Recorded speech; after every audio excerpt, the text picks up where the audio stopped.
Hi, I'm so glad you're here. Today, I would love for you to join me for another really great interview. Let me introduce myself and then I'll tell you who it's with. I'm Jen. I'm a doctor of physical therapy and I've experienced radical healing on a carnivore diet. Every now and again, I do interviews with other people who are on keto or carnivore or meat based diets just to kind of see what their experience is in case some of what they have to say might help you. And I forgot to mention, my name is Delighted to meet you on Instagram and YouTube. And if you're new here, I am delighted to meet you. Today, our interview is with Holly from Maui Meat and Fitness 1961. This was a live interview and Q&A that we did that I'm repurposing for YouTube because it's just so good. Holly is an incredible 62-year-old woman that's been eating a meat-based diet for nearly 5 years now and just started getting really into weightlifting about 4 years ago. Her body is incredible, and what she's able to do with it is potentially even more incredible. Join us today and you'll get to hear a lot of her story plus a lot of Q&A from the audience. Tonight I'm going to be joined by Holly from Maui Meat and Fitness 1961, and I'm so excited to have her. You guys, she is an inspiration, super awesome lady, and I'm so glad you guys are here to meet her. If you guys are watching and you don't know Holly, I've been like honestly having a girl crush on her for a year because she's so motivating. She's 62 years old, so beautiful, super fit, like exactly what not exactly what I want to be in 23 years when I'm 62, but like what I want to be right now. Aww. So thank you so much for joining me. I'm so excited to pick your brain and introduce you to my audience. And I'll just tell everyone a couple of things about you, and then I want to hear a little bit more from you if you don't mind. So as I said, Holly is 62. She lives in Hawaii. She started a carnivore diet about 4.5 years ago and kind of got into weightlifting about 4 years ago. Did her first pull-up at 59. And if you haven't seen her page, when we get off this live, you've got to go look and see some of the incredible things she's doing with her body. So Holly, fill in the gaps. What did I miss? Tell us everything else we need to know about you. That's pretty much it. Just so people don't feel pressure. I've been athletic my whole life, but more geared towards the cardio. I've never been into much weightlifting. And for me, my husband is very much into weightlifting. He coaches Olympic lifting, has a couple of his people he coaches have master world class records. So I have a little help, and he's my main coach. And when he offered to coach me 4 years ago, how could I say no? So that's where it began. That's really awesome, but let's not minimize this. You're still doing the work. I see what you do every day, and it's incredible. Yeah, well, he coaches me 3 days of the week, and then 2 days I get to fool around and do what I want to do. So I have fun with it. Oh, I can tell. Yeah. Believe me, I have fun watching it. Well, I have a few questions for you, but those of you watching, feel free to drop questions in the question box. In the bottom right hand of your screen, there's a little bubble with a question mark in it. So ask a question there and we will get to those questions today. They can be specifically for Holly about her experience or any kind of carnivore question that you have. So we will definitely take those, but it's my live, so I get to start with my questions. So Holly, first of all, tell me, before you started eating carnivore, at least carnivore-ish, we'll get into what the exact details of what you eat now, but before that and before you were weightlifting, what did you look, feel, and eat like? Okay, I was keto 10 months prior to going carnivore. Never heard of carnivore before, and so I heard of carnivore through the Keto Life from Dr. Ken Berry.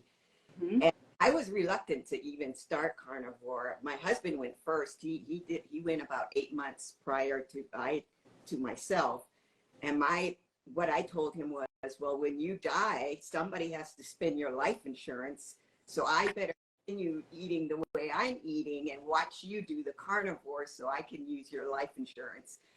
So that was my idea of going in. And then I saw that he was doing so well, and I thought, okay, I'll do the 30-day trial. We'll try that. There's no way I can just eat meat. No way. This just sounds disgusting. And so, and I have two, I had at the time 2 organic gardens. I grew all my own vegetables and fruits and stuff. And so, just eating meat just sounded just no way. But I did it 30 days and I thought, wow, I'm feeling really good. And the reason why I started keto prior was because of my chronic joint pains, chronic headaches, of course, overweight. Nothing seemed to work. I was one of those ones that did the yo-yo diets. Did them all. The heavy cardio, name it, I did it. I followed all the, eat the rainbow, and the more colorful, the more healthy. So going to the carnivore for 30 days, and I thought, wow, I can get up in the morning and I'm not really hurting that much. So let's try it. Let's see if I can do 3 months, because Sean Baker says at least 90 days, give it 90. So I said, okay, we'll do the 3 months. And things just started getting better and better. And, when I can wake up in the morning and my back's not hurting and my knees aren't aching and my hips, I had terrible hip problems. I have a family history. Everybody in my family has had hip replacements, knee replacements, everything replaced, back surgery. So I was like, I don't want to do that. I don't want to go there. And they're not even athletic. So, somebody who's trying to be athletic and stay physically fit and you're constantly in pain, I mean, that's like an oxymoron right there. So, that's pretty much how I started. I had a lot of health issues prior to keto. I had 2 surgeries within 6 months of each other, major surgery. And when I had my second surgery, I made a promise to myself and I said, I will never, ever, ever allow myself to get this unhealthy again. I will do whatever it takes to get healthy. And when you're sick, the only thing you think about is getting healthy. So that was my whole focus, was finding a path to get healthy. And it was trial and error. I did all kinds of wacky things. I did your green drinks, and I did your thought about going vegan, and I didn't eat much meat because meat is really bad for you. And I did all of that. And so then when I started the keto, it was like, okay, I can get rid of the sugar addiction, which I had. Knew I was bad with sugar, but I didn't realize how bad to withdraw off of sugar is like, it took a while and it was painful, but it was worth every minute of it. And to think back to how I ate back then to how I eat now, it amazes me. It's just, never think of sugar now, keto, you tend to have those treats all the time. It kind of keeps feeding that addiction. Although they're healthier treats, there's still that sugar craving that you get. So with carnivore, you can kind of get off that sugar addiction, or roller coaster is basically what it is. So my first 2 years of carnivore, I was high fat. My second 2 years of carnivore, because I started gaining weight and I started getting injuries more than I thought was necessary, and I wasn't progressing like I wanted to. And so then the last 2 years, I've been high protein and moderate fat. So, and I noticed a complete turnaround by adding more protein to my regimen than when I was doing the first 2 years.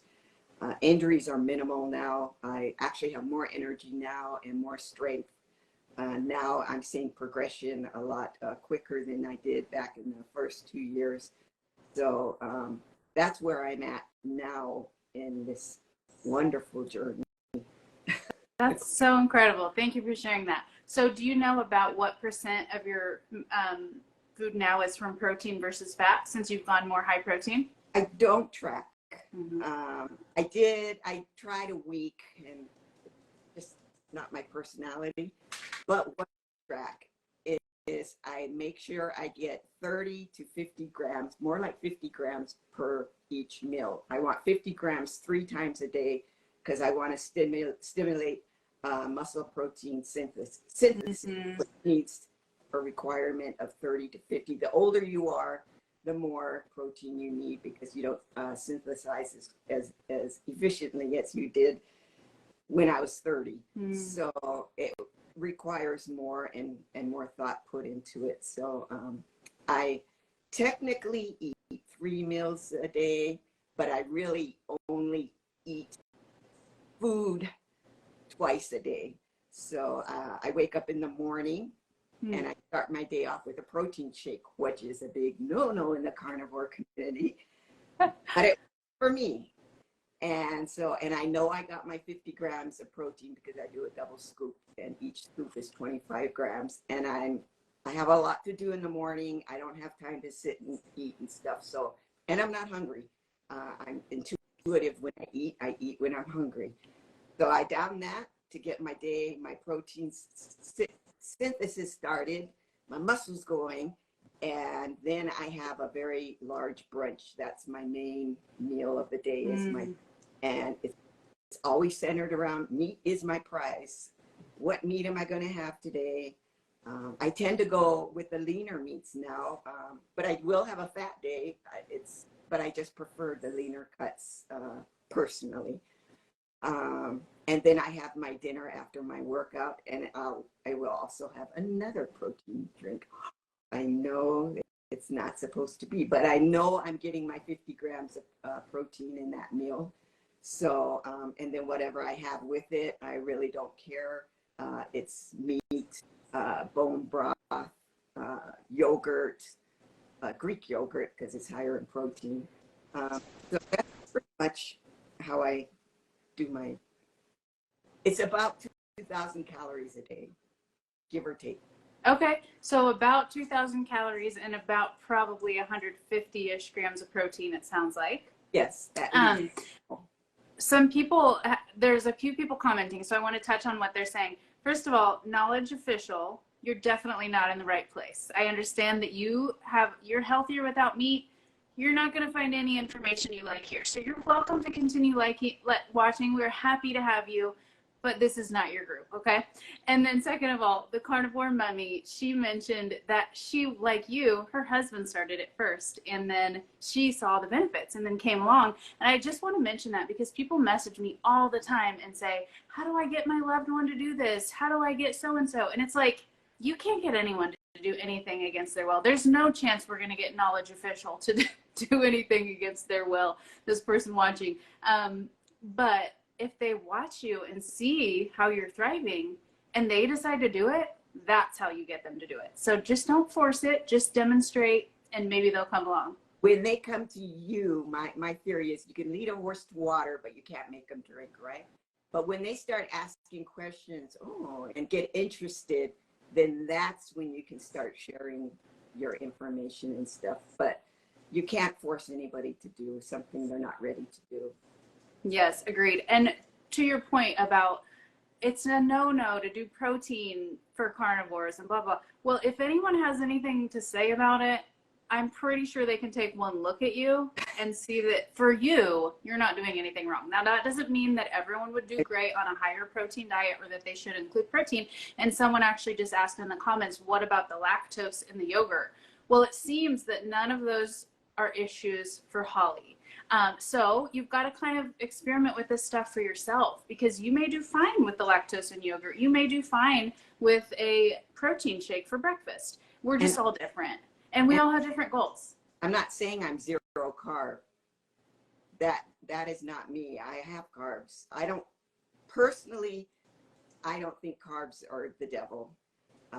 It's what kind of carbs and how much you have, and it affects everybody differently. So, the carbs in whole milk or the carbs in, I make my own kefir. I have kefir every day, the kefir. I make my own kombucha. I have a glass of kombucha every day with my creatine in it and my magnesium in it. And so, that works for me. Yeah. It may not. That's why I kind of pulled out of the carnivore dogma and why I call myself meat-centric, because I got tired of the carnivore police coming after me and saying, "Oh, I'm a carnivore." And I just was like, hey, I don't need a label. I just need to do what works for me. So I stand by that completely. some people asked questions ahead of time, and one of them in particular was, what exactly are you eating? So you mentioned about 2,000 calories a day, about 150 grams of protein, but can you just kind of give us a one-day example of exactly what you might eat? Today I woke up and I had my protein shake, and I had to get out on the road. I had some things to do. I had to do this morning, and so I came home and I had patties ready for me to eat. And so I had 3 hamburger patties with cheese on it and onion, and that was my lunch, and with a glass of kefir. So that's my lunch. And tonight I'll probably have 6, 7 slices of bacon with a bowl of homemade bone broth, and I have some scallops that I cooked scallops that are left over, so I might throw it in my bone broth for soup.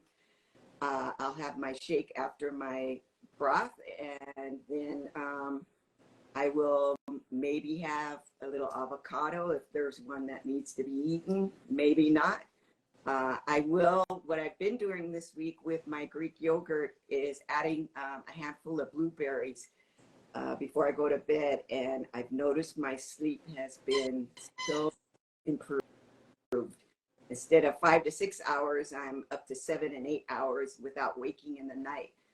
So this is an experiment, and that's another thing I do is I'll try things out, experiment, but I don't try to jump around too much. I try to do one thing. So I know what's working and what's not working. During what was it, the holidays, I tried a handful of Lily's dark chocolate. I thought maybe before bedtime it might help me. No, that didn't work. It just complete upset stomach and everything. So that's how I learned what I can do and what I can't do. I'm not totally against fruit, but for me, I have to be very careful because it will trigger my sweet tooth. I was never a big blueberry fan, so I thought, okay, I can try blueberries because that's not something I ever really went overboard on. I can't do raspberries because I'll go overboard. I just love them. So that's why I thought, okay, this week we'll try blueberries and see how that sits and if that helps me get to where I'm going. I do believe carbs have to be earned. And being on high protein, you can get away with a little more carbs because carbs are an energy source, like fat is an energy source. So if I'm cutting back on fat a little bit, I can add a little bit of carbs, and this is kind of like Ted Naiman's approach to his protein diet. So I kind of fool around with that a little bit. I'm not quite perfected on that yet, but it's a work in progress. Sure. And you've been at this for 4.5 years, so you've had a lot of time to experiment. And I mean, the things that I heard you say that might trigger some: onion, avocado, blueberries, yogurt, protein shake. But I mean, it's from an animal, though. I would say it's fine, but in the comments, people are talking about the lactose. Yeah.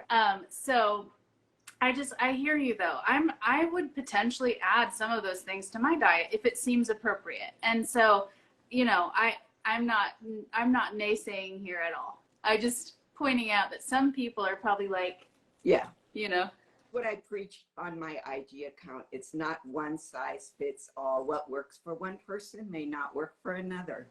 I posted my blood work. You can take a look at my blood work, my glucose, my A1C, my fasting insulin, everything is, my lipids, everything is, my CRP, everything is top notch. My doctor just loves me.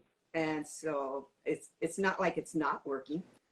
Yeah, 100%. Again, the proof is in the pudding. I can see you and you look fantastic. Now, so many people want to know what's in your protein shake. I use a very clean whey protein, and I mix it with water, and the sweetener is stevia, and I think it has like 4 ingredients. It doesn't have sucralose. It doesn't have the fillers. It's very clean. I buy it off of Amazon.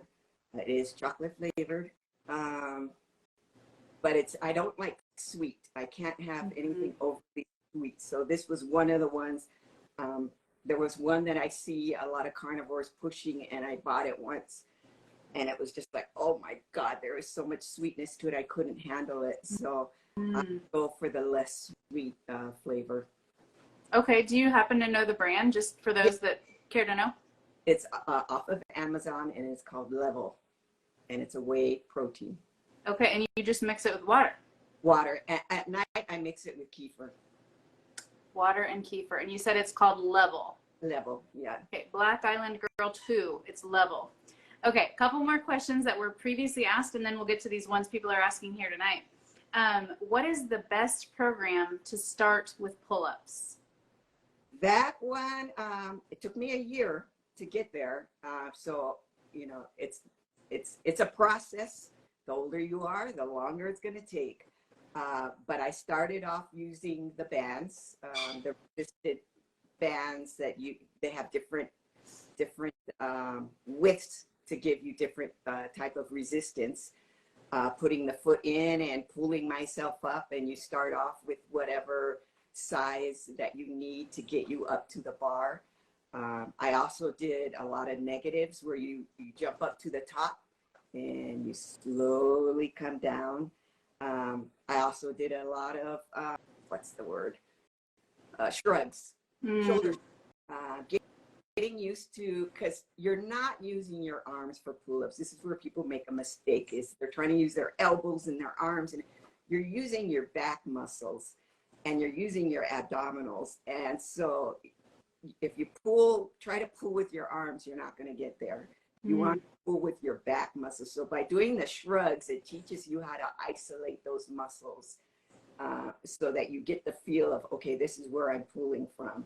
And so that was very beneficial for getting me to understand the concept of how I'm supposed to be getting the pull-ups done.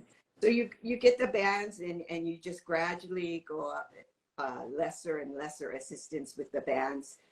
I was lucky. I have somebody, my coach, once I got out of the bands, if I got stuck, he would give me a little boost up. So that's pretty much how I got to doing pull-ups. It was a long process. It was long, and I kept saying, I'm never going to get this. I'm never going to get this. And then when I did my first one, I remember jumping around. I was so happy. I couldn't believe it. That's so cool. Now, how many can you do now? I can do 8 now. I was up to 10 because for my 61st birthday, my goal was to hit 10. And I did it. And then when I got COVID, I got quite sick, and I lost a lot of weight, and I lost a lot of muscle. And let me point out to you, when you're older and you lose muscle, it is a fight to get it back. And so for those 2 weeks I was out of exercising, it took me 8 months to catch up to where I was. So that's why I'm now down to 8, but I've been doing weighted vest pull-ups, and my goal is to do 5 10-pound weighted vest pull-ups, and so I'm up to 4.5. So that's a accomplishment. Super cool. So for those of you who don't know, she's talking about looped bands. It's like a big loop. You wrap it around the bar, and it goes down. You stick your foot in it, and it helps you. And then when you say shoulder shrugs, you mean like hanging from the bar and sort of shrugging your shoulders, right? Like hanging completely down with your body, shrug your shoulders. Yeah. Perfect. So would you recommend doing that every day or a few days a week? That wouldn't hurt. Okay. I mean, at least 3 times a week, but you can do it every day. The shrugs, you know, that's not like it's great resistance on you and stuff. It's more form and just developing those muscles and understanding where you're pulling from. Yeah. Okay. Honestly, I need to start doing that. I have all these goals for when I'm 40, which is not that long from now, and 4 pull-ups is one of them, and currently I can maybe do 1. So I'm going to do this, and I'll report back. Yes. Now, let's see. We got some more questions here. How can you start lifting again when it's been ages? This is a woman who's, I'm not sure, 50s or 60s maybe. It's been ages. How can she start? Well, she starts the same as anybody starts when they're beginning an exercise program. You start off easy. You need to do 3 days a week, at least, minimal. and especially when you're first starting, because I'm telling you, you're going to hurt. Mm. It's going to be sore. So you don't want to go in all gunfire and shooting away and think, oh, this is light today. I'm going to lift all these heavy weights, because you won't be able to move the next day or the day after that. So you go in and you do full body workout 3 days a week, at least six exercises, 8 reps, 3 sets. And, you want to include deadlift, squat, presses, shoulders. That pretty much will take you up to about 6. And you don't want to start adding weights until you can get those down. If that in the beginning, if it's starting to get painful and hard, then it's too heavy for you. Mm-hmm. You got to get over that period of, boy, this hurts. Every day I get up, I'm in pain. It's going to start in the beginning, but it doesn't stay that way. It's very slow progressive overload, which is by adding a little bit of weight each time. And especially for us older people, we don't develop as quickly as a younger person, or as quickly as I was when I was 30. I probably could be doing a lot more now, training the way I do, than I can now. It's taken me longer. Like I said, it's taken me a year to do a pull-up. Maybe when I was 30, it would have taken me 6 months to 4 months, So it's a whole different ball game as you age, and you don't want to get injured. When you get injured as you're older, it takes longer to heal. And then if you're out of the game, then you're back at square one. So injury prevention is the number one focus when starting an exercise program: technique and injury prevention. That's great advice. Now, I know that you have the luxury of having a husband who trains you. Yeah. For those who don't have that luxury, any tips on kind of how to figure out what exercises to do? I'm reluctant to give advice on that because, like I say, technique and injury prevention. Mm-hmm. My advice always, when I get people that ask, who's a coach or whatever, who will coach them, and they want to do it online, I prefer to send them to a facility around them, something that is accessible and that they can enjoy going to, and have a hands-on, at least to begin with, because you don't want to do exercises incorrectly. I mean, that's asking for trouble. There are, you can go on YouTube and do body weight exercises and stuff like that, but you're still not getting that precise, somebody watching you and telling you, okay, you got to do this and you got to do that. So that's always my number one piece of advice. First, get some training and know what you're doing and how you're doing it and why you're doing it before you just randomly start doing stuff, especially as you age. Yeah, I completely agree with all of that. And like you said, just about any gym will teach you how to do the basics for free, like a free at least 1 day session. So you can learn how to use the machines, learn how to do some basic lifts, and it might be worth paying a trainer for a month just to kind of make sure your form is good. You can find things on the internet too, but it's only as good as the source. But I think what I see a lot, especially with women and especially older women, is lifting, 3-pound weights. Yes. That's fine, okay, for the first week or something. Yes. But that's not going to do it. We've got to progressively overload, as you said. It's got to become difficult. At some point, if it's not difficult by your last 2 reps, then you're not accomplishing much. You have to struggle. The only way to get stronger, you have to struggle. The struggle is the way to get better in almost everything in life. Ain't that the truth? Yeah, find me something that you don't struggle at, that in game you're better at, So weightlifting's the same way. Yeah. Okay, we're gonna dig into questions people are asking live. There's a bunch of them, so let's see what we got here. Did either of you have a thyroid issue? I reversed my I reversed my hyperthyroid and feel amazing on carnivore. I'll start because mine's easy. No, I didn't have a thyroid issue. How about you, Holly? Yes, I have hyperthyroidism. I did at one point drop my meds without my doctor knowing. She wasn't happy about it when I told her I was off of them. So I'm back to where I was when I started carnivore. But I had no symptoms, but because she's my, let me just say I'm on bioidentical hormone replacement therapy. She also does my thyroid. I've been on BHRT for 10 years. And during those 10 years, my first 5, it's not magic. Hormone replacement therapy isn't magic. I was still overweight. I was still hurting. I still had brain fog. I still wasn't sleeping very well. It wasn't until I changed my diet and my exercise that I am the woman I am today. So there is no magic pill. Let me just put that out there. Yeah. I used to using steroids a lot of times because I'm on hormone replacement therapy. But does that explain my first 5 years why I looked and felt like crap? No, it doesn't. I had to work to get to where I am today. And there's a lot of controversy in the carnivore world whether or not you should do hormone replacement therapy or not. Personal decision. We're all in it to optimize our life. It optimizes mine, and I'm doing great with it. Whether you need it or not, it's your personal choice. Some women don't need it. I did. So it gave me quality. And so I'll just leave that there.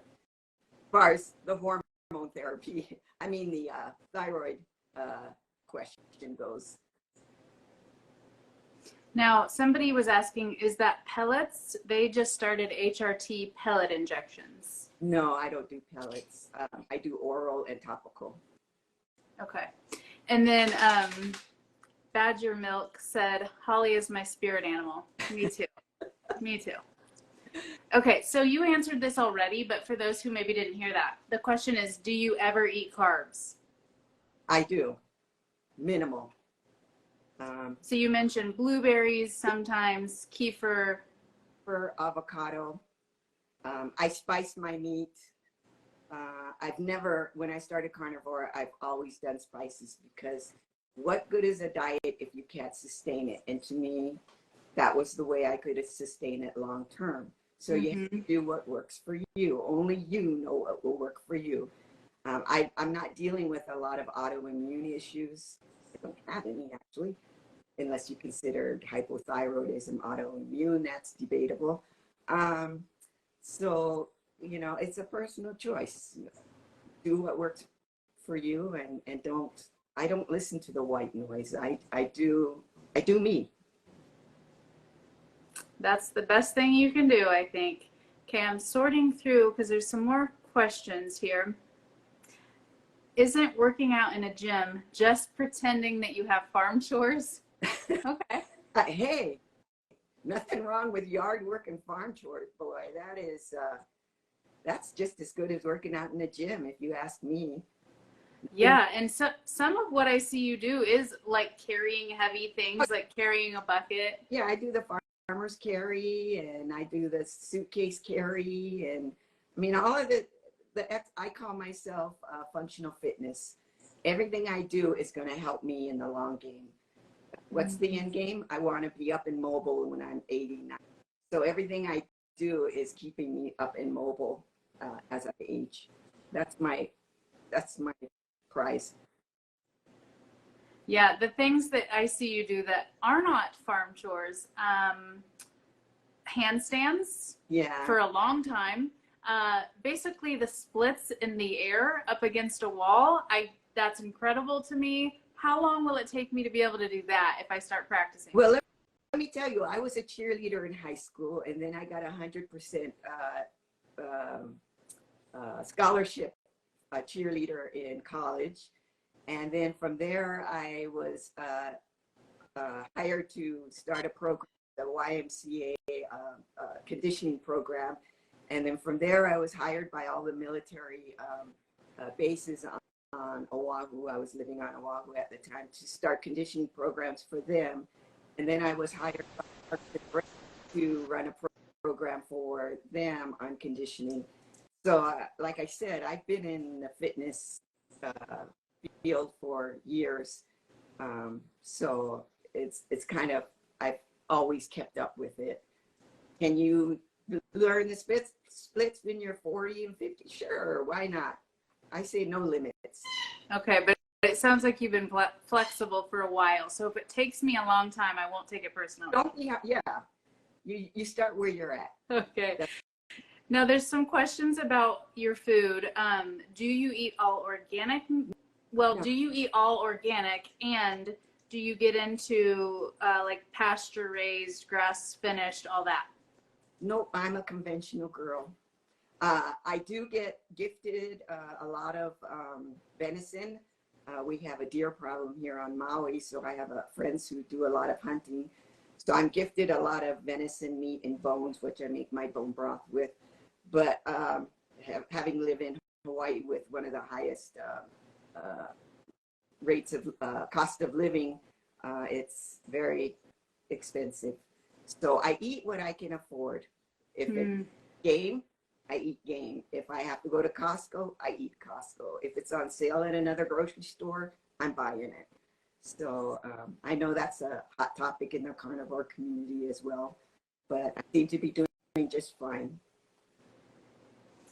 Do you ever get cravings for cake, pizza, or burgers? When I'm hungry for pizza, I make pizza, and that takes care of that. When I'm hungry for a burger, you just have a good old slab of meat with some cheese on it and bacon and whatever not, and you've got your burger right there. Who needs a bun? And cake, no, I was never a cake or pie person, so that wasn't. I was a chocoholic. So yeah. So you said you kind of have to be careful with some fruits because that'll bring up the sweet tooth. I'm surprised that didn't happen when you tried the Lily's chocolate. It did actually. I did the Lily's chocolate, and I started noticing.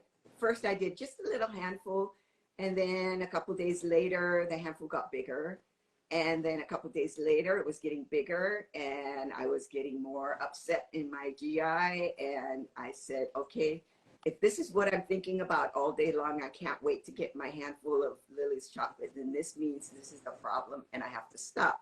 So that's, I mean, if you logically think, you can figure out what your problems are. Yeah. Yeah, eliminate the cause. And if you're anything like me, before I was carnivore, I couldn't just give up the chocolate. No. Now it's easy to be like, this is bad for me. I had it once or twice. Nope, not going to have it. But when you're eating all the things, it's so hard to do that. Yeah, my philosophy before I got off of sugar was, you know, I'd go buy a pound of See's candy. And I said, well, I have to sit here and eat the whole darn thing because it's in the house and it's going to bother me being in the house. So if I eat it all, it won't be in the house. But then I'd go back the next week and just pick up another box, you know. So that was the self-talk that I had with myself. And it's when I look back at it, I think, how ridiculous was it, you know? But that urge, that addiction is powerful. So if you just get away from it and recognize that's the problem, get rid of it. And I mean, it's tough getting off of sugar. It's really, really hard. It's a long, slow process. Yes, been there. I relate to that completely. Now, Logo's Joyful Music wants the recipe for the meat pizza. If you know it off the top of your head. It's pretty simple. You just roll out, well, some people, see, there's so many different recipes. Some people use chickens. I use ground beef, and I just roll it out with a rolling pin in between parchment paper because I like thin crust.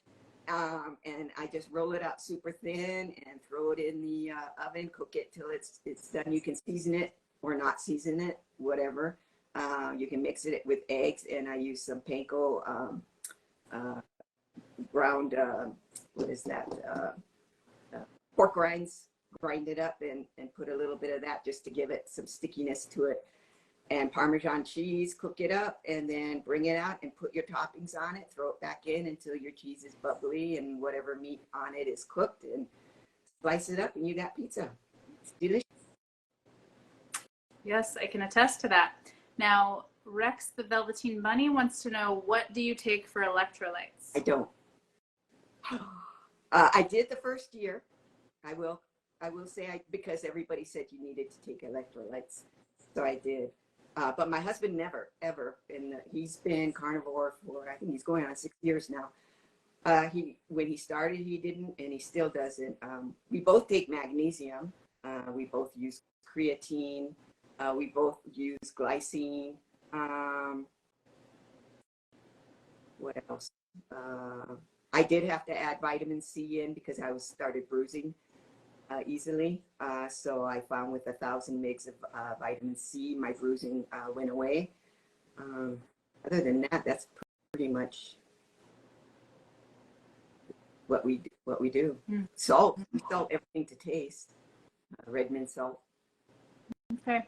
Now, I do typically take electrolytes because otherwise I get cramps. And I mostly use the unflavored Redmond Relight. Yeah. Because the flavored stuff, it has stevia, and I don't do that well with stevia. And to answer someone's question, if I get flare-ups of my psoriasis, I start to if I have stevia. So I've had to really limit that a lot. Do you use any collagen? I did for the first few years. And then again, because you heard everybody say you need to take collagen. I do make my own bone broth, and I have a bowl of that every night, and I put beef gelatin in it in my bone broth, which is collagen. It's not a collagen with all the different types of collagen. It's one type of collagen, but that's what I do. Mm-hmm. Do you just eat it like Jell-O, or do you warm it up and drink it? My bone broth is when you warm it up, it's soupy, and okay. Interesting enough, when you put the gelatin in, it doesn't make it thicker. It's maybe a little thicker, if you know. It's not like it's thick. You have to put a whole lot of gelatin in to make it. If I froze it, I mean not froze it. If I refrigerated it, it would be Jell-O, and I could have bone broth, Jell-O bites if I wanted to do it that way. Sure. Okay, I think Charming Desert Rose joined us a little late. She wants to know, what is your age and what is the secret to your youth? My age is 62, and my secret to my youth, I think, is my exercise, my mindset. I love life. I'm retired. What is not to love? I can do whatever I want to do. People always ask me, "Oh, what do you do all day now that you're retired?" And I say, anything I want to do. And I don't. Before, I used to feel like I had to. Well, I do this, and I had to justify my time and tell people how busy I was, and I was doing it. And now I've come to a point where I just say whatever I want to do, and that's that. Does it matter? I love it. Does it matter? Logos Joyful Music said, I'm 45 and I thought you were my age. So there you go. Oh, thank you. Her and I are good DM buddies. Okay, how do you avoid loose and sagging skin during weight loss? I remember when I lost my weight pretty quickly on keto, and I was like, oh, everything's sagging. It's slow. It's a long, slow process. I did a lot of fasting when I was doing keto as well, because everybody said you need to fast. So I did all the extended fasting and all of that stuff, and they said, oh, it's going to make your skin nicer and stuff. As you get leaner, fasting doesn't work for me. I would fast and I would lose a few pounds, and the minute I started eating again, I was right back to where I was. I guess fasting has its autophagy effects, but so does exercise. Exercise gives you autophagy pretty close to what fasting can do. So perhaps that's where I get the autophagy, is from my exercise. So that's where I stand on fasting. I'm not a huge fan.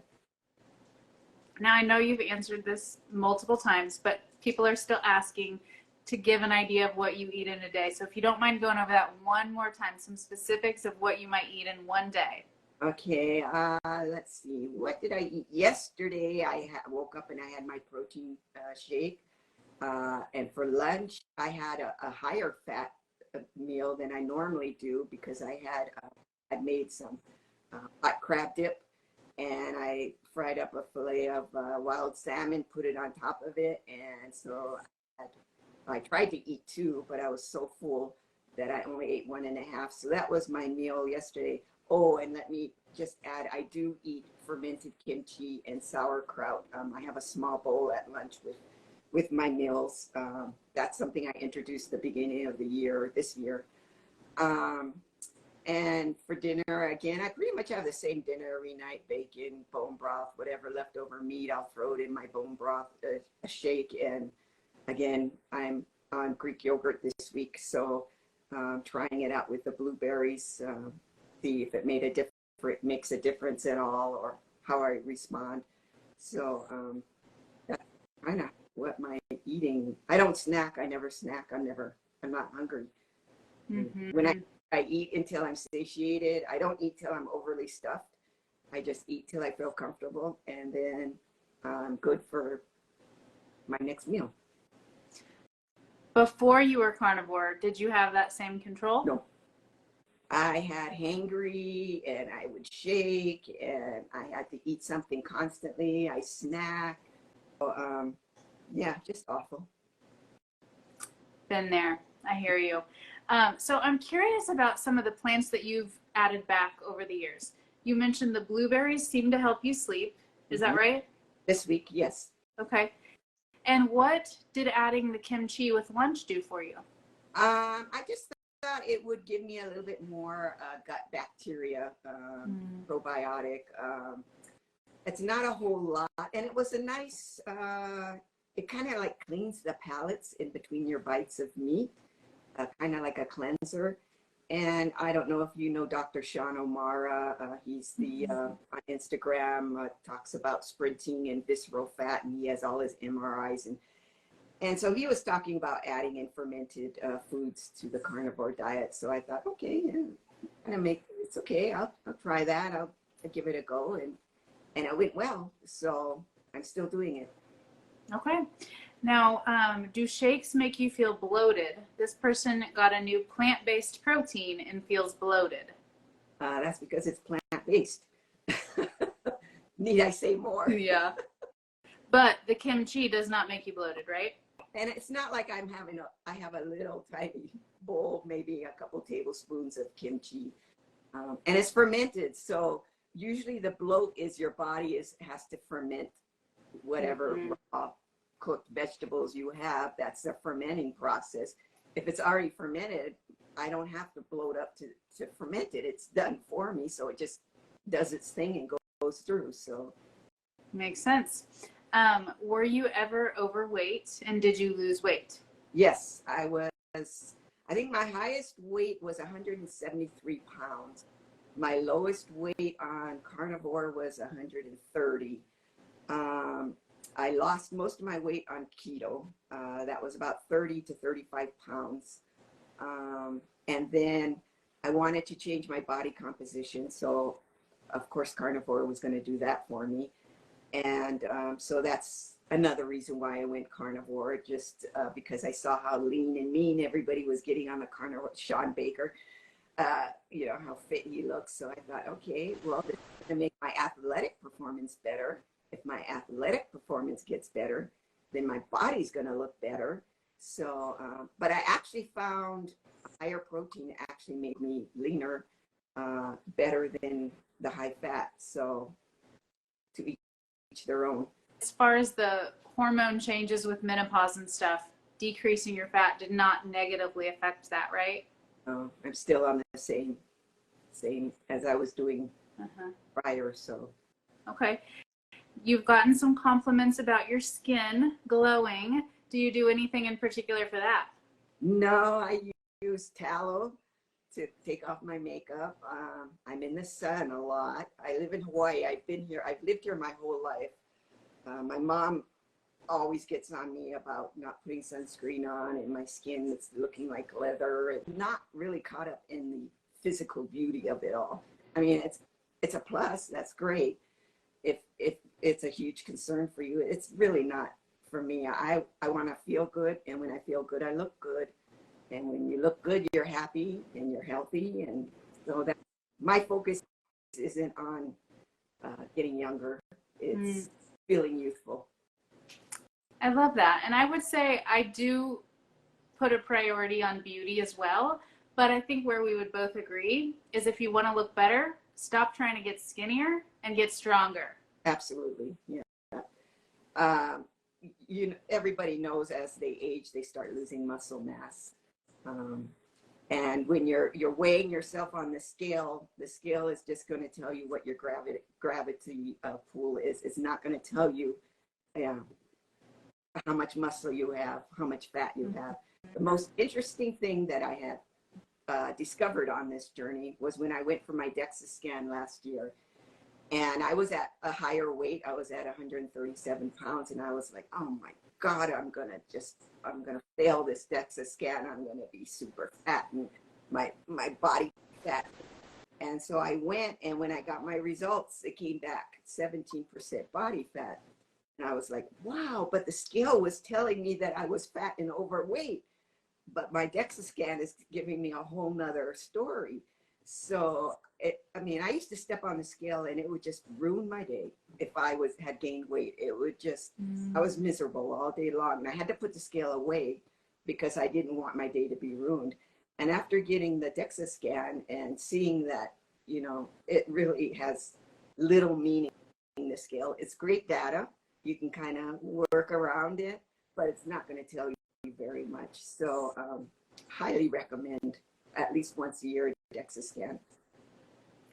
And they're inexpensive, under $100. Not all DEXA scans will do fat, measure lean body mass. Some only will do bone density, so be careful of where you go. Yes, good advice. I got one, but I haven't had a second one to compare, but I'm excited to do that. Now, I guarantee my body fat will be higher than 17%, but I'm going to work toward it. Well, you have to know what you are in order, you need a goal, right? Yeah, absolutely. I'm always goal setting. I've never stopped goal setting. When I reach my goal, okay, this is my next goal. And I think that's my mindset, competitive mindset is always getting better. What are some goals you're working toward right now? Like I said, my vest, 5 vested pull-ups. I want to do a handstand unassisted.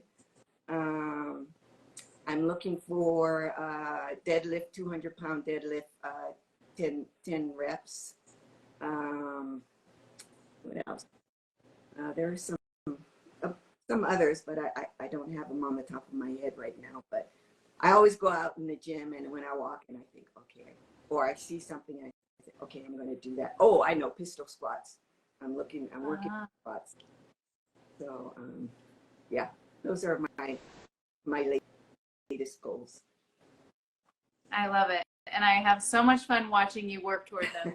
So if these people watching have more questions, or they just want to see what you're doing, because it's super fun to do that, where can they find you? Maui Meat and Fitness 1961. Perfect. Are you on YouTube or any of those other social media platforms? No, as you know, I am technically challenged. We had to practice this before we came on because I didn't know how to do a live. So this is my first live. Hi.